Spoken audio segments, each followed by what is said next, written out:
So chapter 1, the lament, page number 8, understanding the text. Okay, now understanding the text, question number 1, comment on the indifference that meets Iona's attempts to share his grief with his fellow human beings. मतलब Iona जब जब अपने grief को share करने की कोशिश करता है फेलो ह्यूमन बीइंग से, तब उन फेलो ह्यूमन बीइंग्स की तरफ से आयोना को किस किस तरह के इनडिफरेंस झेलने को मिलते हैं। ठीक है, किस तरह से जो फेलो ह्यूमन बीइंग्स हैं वो उसकी ग्रीफ को शेयर करने में नाकामयाब रहते हैं, या उसकी ग्रीफ को सुनने में किस तरह से इनडिफरेंटली बिहेव करते हैं। इनडिफरेंटली बिहेव करने का मतलब होता है कि अच्छे से बिहेव नहीं करना, ठीक है, अलग तरह से बिहेव करना। तो उसके आंसर में क्या लिखेंगे आप लोग, क्या लिखेंगे बताओ जरा। सबसे पहले तो हम ये लिखेंगे कि Iona had lost his son who died a week ago। ठीक है, हमें इस तरह से स्टार्टिंग करनी पड़ेगी। then we will write that he wished to share his feelings, his sufferings, his emotions and his grief with others। ठीक है, however what happened, the people he came across, whether they were passengers or any other one, they were not interested in listening to his story, right? Either the people were in hurry, or they were tired, or they abused, or they were busy। Okay, so none of them paid any attention or any heed to his grief, to his story, to his sadness, and he told everything finally in the end to his horse। ठीक है, तो ये सारी चीजें हमें लिखनी पड़ेगी। देखिए लिटरेचर का यही रहता है कि आप जितना लिखें उतना कम होता है। ठीक है, पूछा जाएगा कुछ और, लेकिन हमें स्टोरी बिगिनिंग करनी पड़ेगी पूरी हिस्ट्री से उसकी। ठीक है, तो शुरुआत से लेकर एंड तक हमें स्टोरी को लिखना आना चाहिए, हमें लाइक वर्ड प्ले करना आना चाहिए कि अगर 2 मार्क्स का आंसर है तो हम किस तरह से स्टोरी को शॉर्ट कर कर लिख सकते हैं, अगर ज्यादा मार्क्स का आंसर है तो किस तरह से हम स्टोरी को और डिस्क्राइब कर कर एक्सप्लेन कर कर लिख सकते हैं। ठीक है, तो ये चीज हमें सीखनी होगी being the students of literature. Okay, first question clear हुआ? फर्स्ट क्वेश्चन क्या बोलना चाहता है? Is it clear to you all? Please respond via chat box, बताइए जरा, क्लियर हो गया?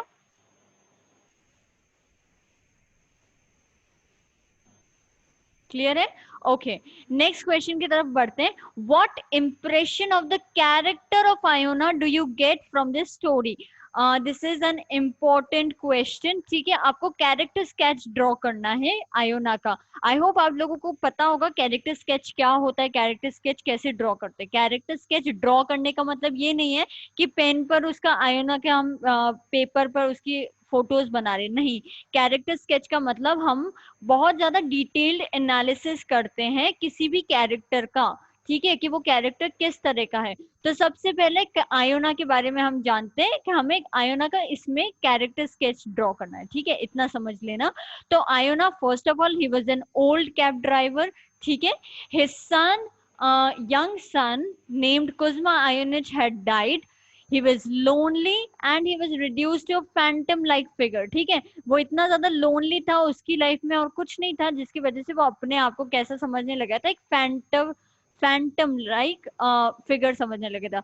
Old and white cab driver, white तो white, he was white because of the snow movement, उसे वाइट कलर मत दे देना। ठीक है, then what happens, he desperately wishes to talk and share his emotions, his sentiments with someone, and he's so shattered, he feels so lonely that he tries to talk to anyone।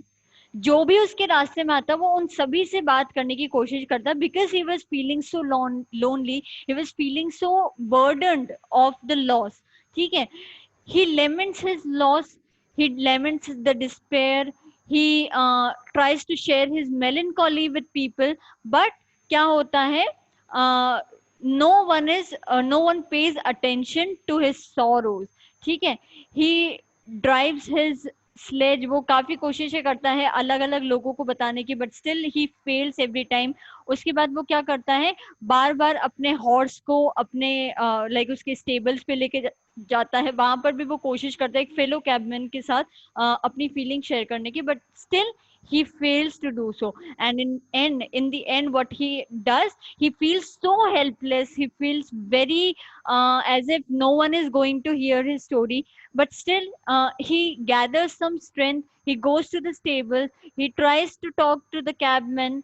Still he feels rejected, he's rejected by that cabman as well, and in the end he pours out each and every story to the horse. Okay इतना समझ में आया? इस तरह से हम लिखेंगे, मतलब हमें इन शॉर्ट हमें क्या करना है, आयोना की सारी चीजों के बारे में बताना है, आयोना किस तरह से फील करता है, उसकी फीलिंग्स बतानी है हमें। ठीक है, क्या समझ नहीं आया मूमल, क्या समझ नहीं आया? आयोना के बारे में हमें बताना है कि आयोना क्या फील करता है, इस स्टोरी में क्या हुआ होता है उसके साथ, वो क्या क्या कोशिशें करता है अपने ग्रीफ को कम करने की, और वो कितने लोगों से मिलता है, उन लोगों का क्या जवाब रहता है उसके प्रति, और उन जवाबों से आयोना को इन रिटर्न क्या फील होता है, वो सारी चीजें हमें इसमें मेंशन करनी है। अब आया समझ में Moomal? Now is it clear? आया? ठीक है।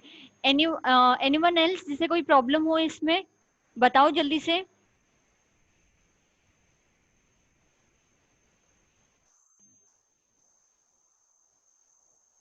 नहीं है? हाँ बेटा हर्षिता, आपके नेटवर्क इश्यू ही होगा, ये प्रॉब्लम तो है, and I really can do anything about it, क्योंकि यहाँ पे प्रॉपर नेटवर्क आ रहा है, बहुत अच्छे से नेटवर्क आ रहा है। ठीक है, तो इट्स योर नेटवर्क इश्यू, कोई बात नहीं, आप कोशिश करिए यहीं पर बने रहने की। ठीक है, नेक्स्ट क्वेश्चन पर चलते हैं। How does the horse serve as a true friend and companion to Iona? Important question once again. Horse Iona का ट्रू फ्रेंड और कंपेनियन किस तरह से प्रूव होता है, किस तरह से एक्ट करता है horse? Because he didn't, first of all horse ने क्या किया था, उसकी सारी बातें सुनी थी। Horse didn't act indifferently towards Iona. He listened to Iona unlike others, unlike the passengers, unlike the human beings. He didn't act indifferently towards Iona. He was very patient enough to listen to his story. He even compassionated him. उसने क्या किया था, उसने क्या किया था Iona के साथ, उसको आयोना को उसने कंफर्ट किया था अपनी प्रेजेंस से, अपने ईयर्स देकर, ईयर्स देने का मतलब है उसकी बातें सुनकर। ठीक है, तो इस तरह से हम ये बोल सकते हैं कि the horse served as the true friend and companion to Iona. और सिर्फ उसकी स्टोरी में ही नहीं, स्टोरी की बिगिनिंग में भी जब आयोना दुख के मारे बिल्कुल इमोबाइल होकर बैठा हुआ है, तब भी जो हॉर्स था वो भी उसके मास्टर की तरह ही इमोबिलिटी के साथ बैठा हुआ है, बिना किसी मूवमेंट के साथ। तो this also shows the companionship of Iona. एक और स्टोरी के बीच में जब वो सिर्फ सोचता है, आयोना सिर्फ अपने दिमाग में सोचता है कि उसे अब बस स्टेबल जाना चाहिए, तब भी हॉर्स चलने लग जाता है as if he had understood what his master wants. तो this also shows the loyalty, the companionship of the horse towards Iona. Is it clear now? अब समझ में आया? Is it clear? ये वाला क्वेश्चन क्लियर है आप लोगों को? आपको इस तरह से इसका आंसर लिखना है। क्लियर? ठीक है, तो ये 3 क्वेश्चंस तो थे अंडरस्टैंडिंग द टेक्स्ट के। उसके बाद टॉकिंग अबाउट द टेक्स्ट। ठीक है, talking about the text, first loud sharp call. ठीक है ना, हमें उससे पता चला कि हाँ शायद पिकॉक प्रेजेंट है। अब फ्लैश ऑफ टर्कोइस हो जाएगा, डिसअपियरिंग टेल हो सकती है, ब्लू शैडो। ठीक है ना, तो ये सारी चीजें क्या है, ये सारे एक सिग्नल्स है जो हमें बताते हैं कि पिकॉक आसपास क्या है, प्रेजेंट है। ठीक है, इतना क्लियर हुआ? Third question, sorry second question, is it clear? Is it clear to you all? पक्का ना? सिर्फ मुझे बताने के लिए तो नहीं बोल रहे ना? यस,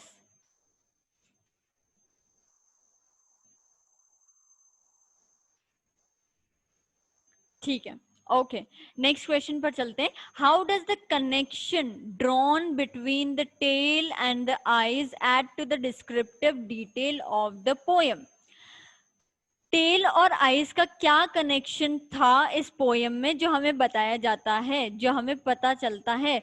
देखिए, जब आप पिकॉक की जब टेल देखेंगे तो उसमें जिस तरह की जो पैटर्न्स बने होते हैं वो बिल्कुल आइस जैसे लगते हैं या नहीं लगते? बिल्कुल इस तरह से राउंड की जैसे होते हैं, आइस की शेप में होते हैं लगभग वो, है ना? तो these pattern look like eyes, but these eyes can not be blink. ठीक है, ये वो आइज होती है जो ब्लिंक नहीं होती है ना? सही बात है या नहीं है? आप जब पिकॉक की इस टेल को देखोगे तो वहां पे वो जो पैटर्न है वो आइज की शेप के है, लेकिन वो एक्चुअली आइज थोड़ी ना है जो ब्लिंक हो जाएगी। समझ में आया? हाँ, बट लेकिन जैसे ही वो टेल जब कॉन्ट्रैक्ट होती है, मतलब जब वो टेल को, जो मोर होता है, जब वो अपने सारी की सारी टेल्स को स्प्रेड कर देता है और फिर उसे मूवमेंट करवाने लगता है, तब अगर हम ध्यान से देखें तब हमें लगता है कि बहुत सारी आईज है जो ब्लिंक कर रही है, एक ब्लिंकिंग सा इल्यूजन हमारे माइंड में क्रिएट होता है। तो वो कनेक्शन हमें डिटेल में बताया गया है, लास्ट लाइन्स में आप देखेंगे उस चीज का, वो चीज है। ठीक है, ये बस डिटेल बताने की किस तरह से आईज और टेल का कनेक्शन है वो बताना है और कुछ नहीं करना है। ठीक है, इजी इक्वेशन। क्लियर हुआ आप लोगों को?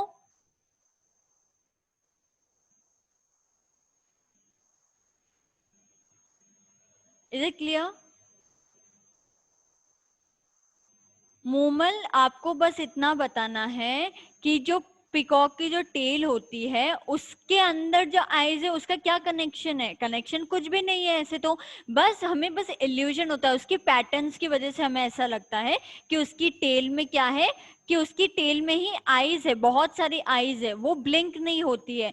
ठीक है, लेकिन जैसे ही जब पिकॉक बहुत सारी अपनी टेल को जब कॉन्ट्रैक्शन करने लगता है, जब वो ऊपर नीचे या मूवमेंट करवाने लगता है अपनी टेल को, तब अगर हम ध्यान से देखें तो हमें ऐसा इल्यूजन होता है जैसे बहुत सारी आईज जो है, बिकॉज ऑफ द पैटर्न्स, जितने बहुत सारे पैटर्न्स है, वो जो आईज शेप के जो पैटर्न्स है वो क्या हो रहे हैं, ऐसा लगता है हमें कि ब्लिंक हो रहे हैं, लेकिन असल में ऐसा थोड़ी ना होता है। तो वो चीजें बतानी है हमें को। अब समझ में आया मूमल? Is it clear? हो गया ना? बस इतना ही है, ज्यादा कुछ नहीं है इसमें। Fourth, how does the poem capture the elusive nature of the peacock? Peacock का इल्यूसिव नेचर मतलब ग्रैंड नेचर हमें कैसे पता चलता है? सबसे पहले तो it describes by the description of the activities of its presence. ठीक है, वो जो जो एक्टिविटी करता है जो हमें उसकी प्रेजेंस के बारे में बताती है, बताया जाता है, तो वो पिकॉक का इल्यूसिव नेचर है, वो पिकॉक का ही नेचर है ना? जैसे उसकी श्रिल लाउड कॉल, जो लाउड शार्प कॉल है, ये क्या बता रहा है? वो पिकॉक का ही तो नेचर है, पिकॉक बोलता है, अब हम उसके नेचर को चेंज तो कर नहीं सकते। तो ये सारी चीजें, for example when he descends he suddenly darts away, we get a glimpse of the very end of his tail. तो ये सारी क्या चीजें हैं? ये सारी चीजें हमें पिकॉक के नेचर के बारे में बता रही है। ठीक है, कि जैसे वो किसी चीज को देख लेता है तो क्या होने लग जाता है, वो एकदम से भागने लग जाता है। ठीक है, आई होप आपको क्लियर हुआ होगा ये चीज। क्लियर? क्लियर हुआ? Is it clear?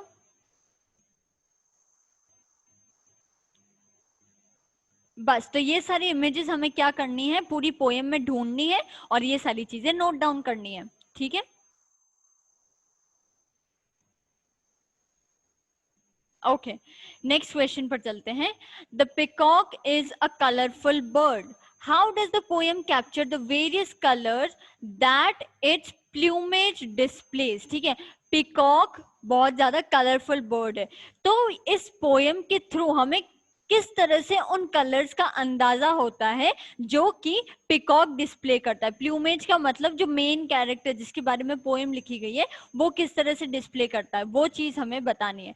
तो सबसे पहले कैसे कैसे कलर्स हमें पता चलते हैं इस पोएम में, जितने भी जहां जहां पर कलर का डिस्क्रिप्शन है वो हम दे देंगे। ठीक है, कैसे लिख सकते हैं हम? The poem captures the various colours of the peacock by using of expressions like turquoise, blue shadow, dark glowing eyes, और क्या हो सकते हैं, और कौन कौन सी इमेजेस है बताओ जरा, और कौन सी है? बहुत सारे कलर्स यूज हुए थे।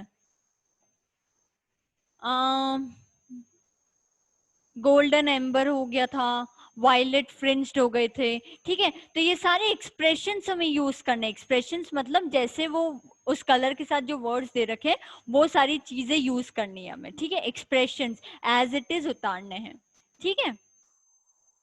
क्लियर हुए? बस इतना सा करना है और कुछ नहीं करना है। ये क्वेश्चन क्लियर हुआ आप लोगों को? Is it clear to everyone? Any kind of doubt? Okay, so understanding the poem, इस पोयम के भी खत्म हो चुका है। Then we move on to our recently discussed poem let me not to the marriage of true minds. वो निकाल दीजिए जरा, वो निकाल दीजिए। अब इसके तो मैं सारे आंसर्स आपसे पूछूंगी क्वेश्चन को डिस्क्राइब करने के बाद, ठीक है। आप लोग ही बताएंगे इसके आंसर, क्योंकि अभी अभी पढ़ा है आप लोगों ने और बहुत अच्छे से आपको समझ में आया है।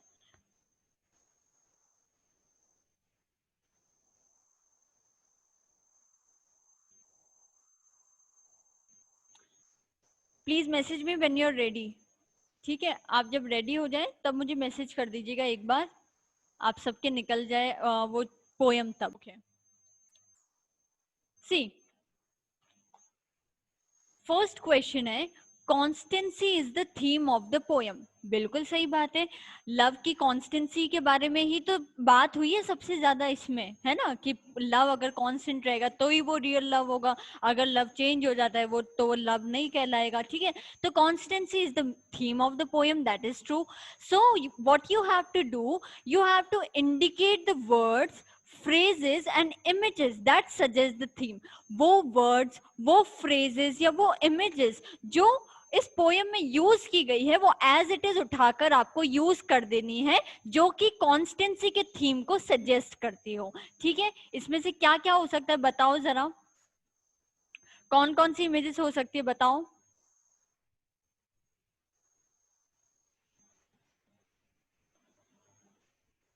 It is an ever fixed mark, very good Moomal, very good. Tempest से वर्ड नहीं बताना है मधु, आपको पूरा फ्रेज लेना है। टेम्पेस्ट तो ठीक है, टेम्पेस्ट का मतलब तो तूफान है। अब तूफान कॉन्स्टेंसी से कैसे सजेस्ट कर रहा है, कैसे लिंक हो रहा है बताओ जरा मुझे। आपको बस इतना ध्यान रखना है कि आप जो भी आंसर चूज कर रहे हो वो किस तरह से कॉन्स्टेंसी से कॉन्स्टेंसी के थीम को लिंक कर रहा है, मैच करना चाहिए। Love is not love which alters, very good Darshita, never shaken, yes Palak, or very good Madhu, is never shaken, right? Love is not love which alters, very good Madhu. It is the star to every wandering bark, very good. Love is not time's fool, yes, yes, yes, very good, well done. Love is not time's fool, very good. Love is not love which bends with the remover to remove, वो वाला भी लिखना है, वो वाला मत भूल जाना। It sets out ever to the edge of the doom, okay okay, that means आप बहुत अच्छे से लिख पा रहे हैं इसको, very good, well done all of you, आप कर सकते हैं, ठीक है। तो इस क्वेश्चन को आप खुद करेंगे, ठीक है। आप शुरू ऐसे हो जाएंगे कि yes it is the theme of the poem, I agree with it, and it suggests in the whole poem, this theme is echoed in the whole poem, and the phrases, images that suggest this theme are, फिर colon लगा के आप नीचे वो सारे के सारे phrases as it is list कर सकते हैं, ठीक है। is it clear? first question हो जाएगा।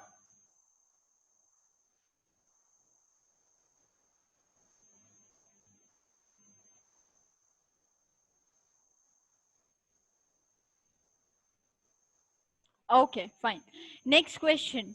Why do you think the poet has used many negatives to make his statement?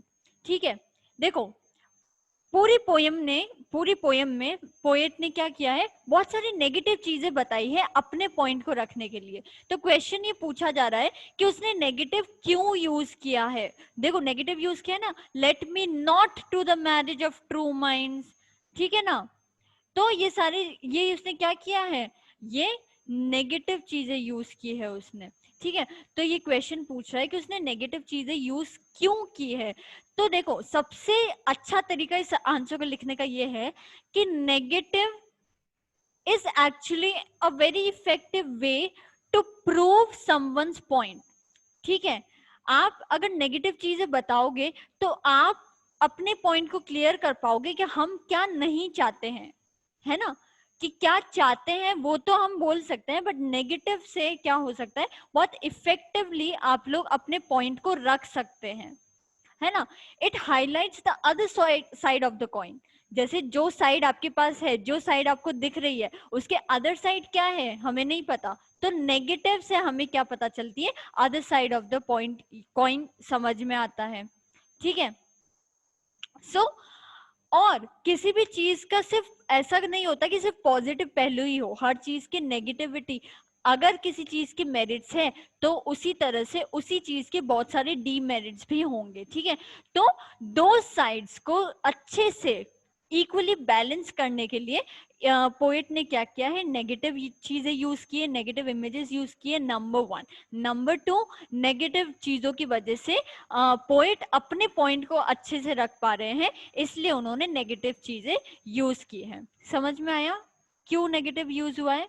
Simply आपको इतना लिखना है कि पोएट अपने पॉइंट को क्लियरली रखने के लिए उन्होंने क्या किया है, नेगेटिव इमेजेस को यूज किया है। ठीक है, समझ में आया, पक्का क्लियर है। नेक्स्ट क्वेश्चन पर चलते हैं। व्हाट डज द लाइन, ये ना, I never writ nor no man ever loved imply, कौन बताएगा इसका आंसर। इस लाइन का मतलब बताना है, कौन बताएगा।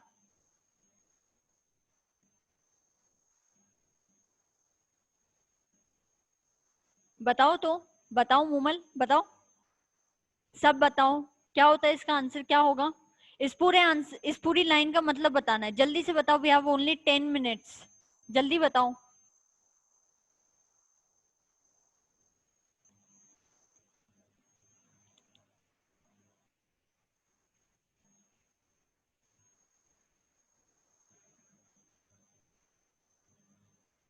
डियर स्टूडेंट्स बताइए जरा।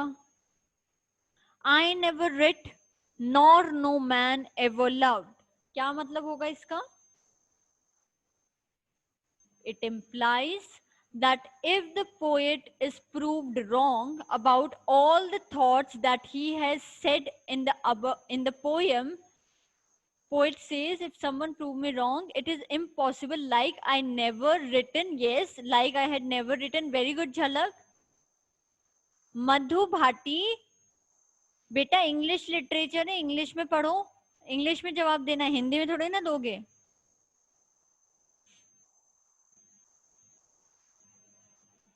It implies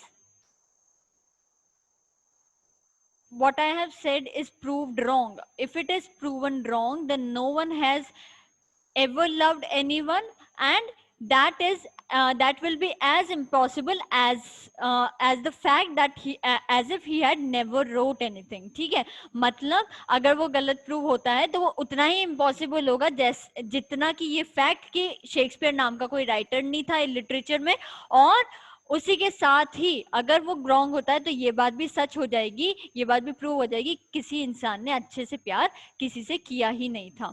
It means that if no man ever have ever fallen in love, or if there is not anything like what poet describes, then it is like that I had never written something like that। हाँ Krishna, very good very good, बस थोड़ी सी अपनी language पर ध्यान देना, बाकी it's good, अच्छे से लिखा है आपने।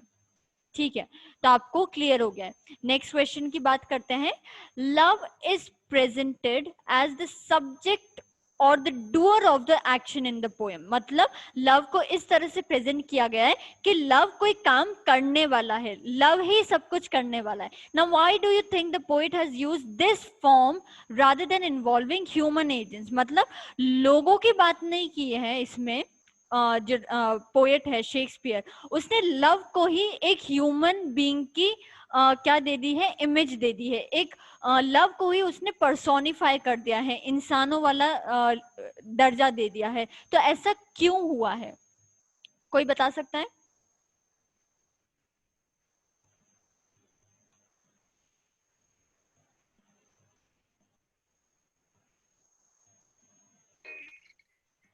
एनीवन? Okay, see, देखो, love is something, love is a feeling, because the poem is symbolizing the power of love. Very good, Mumal, very good, Smita, very good. क्योंकि love is something, love is a feeling जिसमें किसी तरह का कोई गलत चीज नहीं होती है, ठीक है? अगर आप किसी से प्यार कर रहे हो तो that is not wrong, that is not, it is the only feeling that doesn't contain any negative things, ठीक है? बट ये कौन बोल रहा है भाई? But human beings are what? Human beings are very, they are the person, they are the people who have both positive aspects as well as negative aspects. That is why the underlying theme, the main theme of the poem is love actually. तो इसीलिए love को सबसे highest position देने के लिए poet ने क्या किया है? Poet ने love को ही personify कर दिया है, ठीक है? आई होप आपको समझ में आया होगा इसका मतलब। I hope it is clear.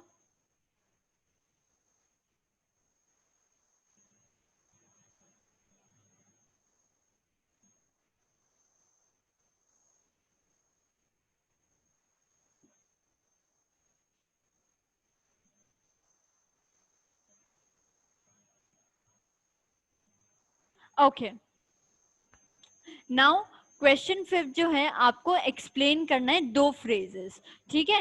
His bending sicles compass और टाइम्स फूल, ठीक है? बेंडिंग सिकल्स कंपस आपको सबसे पहले क्या करना है, एक्सप्लेन करना है। कोई कर सकता है? Bending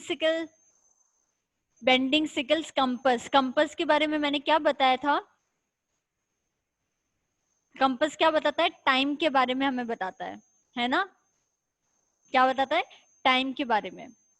so it represents the change, जिस तरह से डायरेक्शन चेंज होने पर कंपस का भी क्या, वो जो काटा है, जो टिक, वो जो सिकल होती है वो चेंज होती रहती है, बिल्कुल उसी तरह से जो इंसान, अगर वो इंसान जो ब्यूटी के आधार पर, ब्यूटी के बेसिस पर किसी से लव करता है, तो उसका लव भी टाइम के साथ साथ क्या होने लगता है? कम होने लगता है, ठीक है? सो कंपस यहाँ पर ये बताना चाह रहा है, ठीक है, कि जिस तरह से डायरेक्शन चेंज होने पर जो कंपस की सिकल है वो चेंज होती है, उसी तरह से उस इंसान के मन में लव की फीलिंग चेंज हो जाती है अगर सामने वाले को वो ब्यूटी के बेसिस पर क्या करता है? पसंद करता है। Physical beauty, the appearance, the facial beauty, उसके अकॉर्डिंग अगर वो उसे पसंद करता है किसी इंसान को, तो टाइम के साथ साथ उसकी लव की फीलिंग्स क्या होने लग जाती है? कम होने लग जाती है, ठीक है? बेंडिंग सिकल्स कंपास समझ में आया क्या है? क्लियर सभी को? ओके, सेकेंड है हमारा टाइम्स फूल। टाइम्स फूल का मतलब क्या है? Love is not at the mercy of time, love is not at the mercy of time, मतलब love does not changes with time. True love is ageless, it is endless, it is eternal, ठीक है? True love क्या होता है? बिल्कुल eternal होता है, it never ends, it is an ever fixed mark, ठीक है? कोई फर्क नहीं पड़ता कोई इंसान कितना भी अगली हो जाए दिखने में, टाइम के साथ साथ वो रिंकली हो जाए, उसको किसी ना किसी तरह की प्रॉब्लम हो जाए, फिजिकल लाइक डिसेबिलिटी आ जाए, स्टिल अगर वो लव रियल है तो वो हमेशा उतना ही स्ट्रॉन्ग रहेगा जितना वो इन सारी चीजों के पहले हुआ करता था, ठीक है? So love does not change with time, it does not changes as the time changes, and as the time changes it makes all the people or the things uglier, old, but love remains constant, ठीक है? समझ में आया आप लोगों को?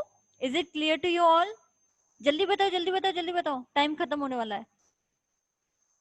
Okay, we have less than 1 minute, so I don't think आज हमारी पोएम तो नहीं हो पाएगी, हम लोग नहीं कर पाएंगे। So in the next class, tomorrow is a holiday, so in the next class we will begin with the next poem coming, ठीक है, बाय फिलिप लार्किन। बहुत छोटी सी पोएम है और बहुत अच्छी सी पोएम है, ठीक है। एक क्लास में अगर इंटरनेट बिल्कुल सही रहा, बिल्कुल प्रॉपर कनेक्टिविटी रही, तो हम एक क्लास में ही उसे कंप्लीट कर पाएंगे, ठीक है। आई होप आज तक, अभी तक जितनी भी सारी चीजें करवाई हमने, आप लोगों को क्लियर हुई होगी। अगर आपको किसी भी